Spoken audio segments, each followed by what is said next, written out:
মজলুম জননেতা মাওলানা আব্দুল হামিদ খান ভাসানীর ৪৮তম মৃত্যুবার্ষিকীতে তার সমাধিস্থল টাঙ্গাইলের সন্তোষে ভোর থেকে ঢল নামে হাজারো মানুষের। বিভিন্ন রাজনৈতিক সংগঠন ও শিক্ষা প্রতিষ্ঠানের শিক্ষক শিক্ষার্থী সহ মাওলানা ভাসানীর ভক্ত অনুসারীরা ফুলেল শ্রদ্ধা জানান প্রিয় নেতার সমাধিতে। এছাড়াও দিনভর কোরআন খানি, ফাতিহা পাঠ এবং আলোচনা সভা সহ নানা কর্মসূচির মধ্য দিয়ে পালিত হচ্ছে দিনটি। বিস্তারিত আরিফিন মাসুদের রিপোর্টে। নিপীড়িত, নির্যাতিত আর বঞ্চিত মানুষের পক্ষে আমৃত্যু লড়াই ছিল মজলুম জননেতা মাওলানা আব্দুল হামিদ খান ভাসানীর।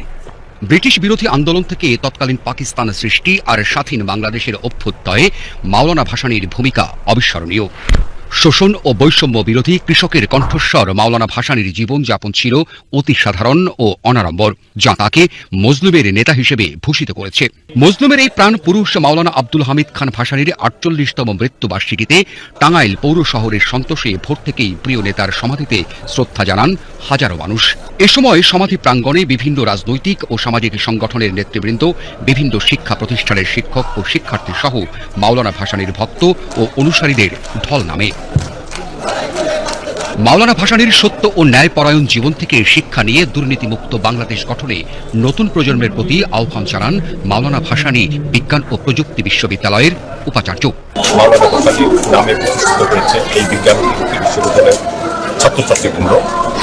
মাওলানা ভাসানীর ন্যায় নিষ্ঠতা শিক্ষক, মাওলানা ভাসানীর সততা শিক্ষক, মাওলানা ভাসানীর মজলুমের প্রতি যে দরদ, সেই দরদ তারা শিক্ষক কিভাবে করতে হয়, মানুষ নিপীড়িতের পাশে কিভাবে দাঁড়াতে হয়, সেটা তারা শিক্ষক। তারা বলেন, শোষণ ও বঞ্চনাহীন বাংলাদেশ গঠনে মাওলানা ভাসানীর দীর্ঘ জীবনে যে সংগ্রাম ছিল তা বাস্তবায়নের জরুরি বৈষম্যহীন বাংলাদেশ গঠন।